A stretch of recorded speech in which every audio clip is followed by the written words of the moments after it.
فرعون کی ایک باندی تھی جو کہ ایمان لا چکی تھی، لیکن کسی کو بتایا نہیں تھا کہ میں ایمان والی ہو چکی ہوں، میں ایمان لے آئی ہوں، میں مسلمان ہو چکی ہوں، کسی کو نہیں بتایا تھا۔ ایک دن کیا ہوا کہ فرعون کی لڑکی کے یہ باندی بال کاٹ رہی تھی، کنگھی کر رہی تھی، تو کنگھی ہاتھ سے چھوٹ گئی، زمین پر گری تو باضابطہ منہ سے نکل گئی یا اللہ۔ جب یا اللہ نکلا تو اس کی بیٹی کھڑی ہو گئی، فرعون کی بیٹی کھڑی ہو گئی اور کہنے لگی ارے تو میرے باپ کو رب نہیں مانتی؟ اس نے کہہ دیا کہ میں تیرے باپ کو رب نہیں مانتی، میں اس رب کو مانتی ہوں جو تیرے باپ کا بھی رب ہے، میرا بھی رب ہے، محل میں جتنے لوگ ہیں سب کا رب ہے، میں اس رب کو مانتی ہوں۔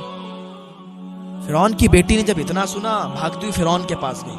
فرعون کی بیٹی نے فرعون سے کہا کہ تیری باندی اور تجھے رب نہیں مانتی، تجھے مانتی نہیں، وہ کہتی ہے میرا وہ رب ہے کہ جو تیرے باپ کا بھی رب ہے، موسیٰ اور ہارون کا بھی رب ہے، ساری کائنات کا رب ہے، میں اس رب کو مانتی ہوں، تیرے باپ کو رب نہیں مانتی۔ فرعون نے جب یہ سنا کہا اچھا ایسی بات ہے۔ فرعون آیا اور باندی کو بلایا سامنے، جب باندی آئی تو کہا کیا کہتی ہے؟ مجھے رب نہیں مانتی، مجھے خدا نہیں مانتی؟ تو جب فرعون نے اتنا کہا اس نے کہا نہیں، میں تجھے رب نہیں مانتی، میں تو اس رب کو مانتی ہوں جو موسیٰ اور ہارون کا رب ہے، جو ساری کائنات کا رب ہے۔ فرعون کو غصہ آ گیا، کہا میری باندی میرے ٹکڑوں پر پل رہی ہے، میرے پیسوں پر پل رہی ہے، میرے یہاں کام کر رہی ہے اور مجھے ہی رب نہیں مانتی۔ اس نے کہا نہیں مانتی، کہا ایک بڑی کڑھائی میں تیل گرم کیا جائے۔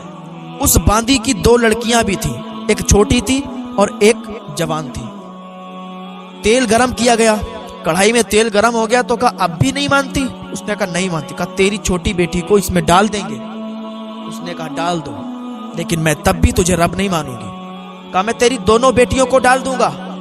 کہا ڈال دو، اگر میری 1000 بیٹیاں ان کو بھی ڈال دو، لیکن میں تجھے رب نہیں مان سکتی۔ اچھا، اس نے چھوٹی بیٹی کو پیروں سے پکڑا اور سر کے بل ڈال دیا۔ جیسے ہی کڑھائی میں وہ بیٹی اس کی گئی، اس کی چیخ بھی نہیں نکل پائی اور وہ اس کڑھائی میں کوئلہ بن گئی۔ جب یہ منظر اس کی ماں نے دیکھا تو ہاتھ رکھا سینے پہ، صبر کیا اور اللہ کا شکر ادا کیا۔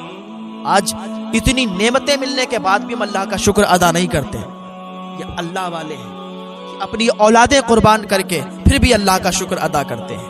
آج تھوڑی سی مصیبت پڑ جائے، تھوڑی سی مصیبت آ جائے، زبانیں ایسی چیخ چیخ کر کہنے لگتی ہیں کہ اللہ نے ساری مصیبت ہمارے اوپر ڈال دی، پتہ نہیں کیسا دور میرا چل رہا ہے، قسمت میں پتہ نہیں کیا یہی لکھا ہوا ہے، زبان سے پتہ نہیں کیا کیا کہنا شروع کر دیتے ہیں۔ لیکن ذرا ان کی بھی زندگیاں دیکھیں کہ اولادیں قربان ہو جاتی ہیں پھر بھی شکوہ نہیں کرتے اور اللہ کا شکر ادا کیا کرتے ہیں۔ بیٹی قربان ہو گئی، دوسری بیٹی کو بھی پیروں سے پکڑا، کڑھائی میں چھوڑ دیا، چیخ بھی نہیں نکل پائی، کوئلہ بن گئی۔ فرعون نے کہا ابھی بھی مان جا، تجھے بخش دیں گے، تجھے نہیں جلائیں گے۔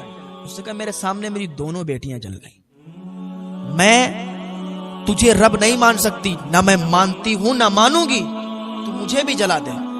فرعون نے اسے بھی جلا دیا، یہاں تک کہ وہ بھی کوئلہ بن گئی۔ تو یہ ایمان ہوتا ہے پختہ ایمان۔ جان تو چلی جائے گی پر مصطفیٰ کا دیا ہوا ایمان نہیں جا سکتا۔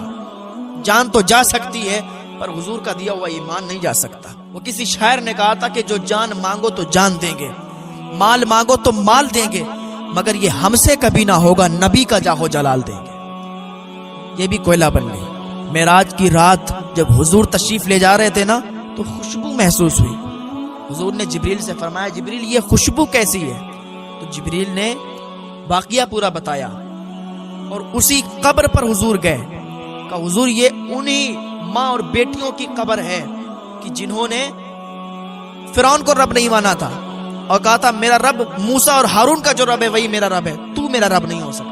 کوئی اپنی زندگی کو یوں فنا کر دیتا ہے تو پھر اسے یہ مقام ملا کرتا ہے۔ مولانا تحسین جیلانی صاحب کے بیانات سننے کے لیے تحسین جیلانی آفیشیل کو سبسکرائب کریں۔ ایسے ہی تقریر اور بیان سننے کے لیے اگر آپ ہمارے چینل پر پہلی بار آئے ہیں تو سبسکرائب ضرور کریں۔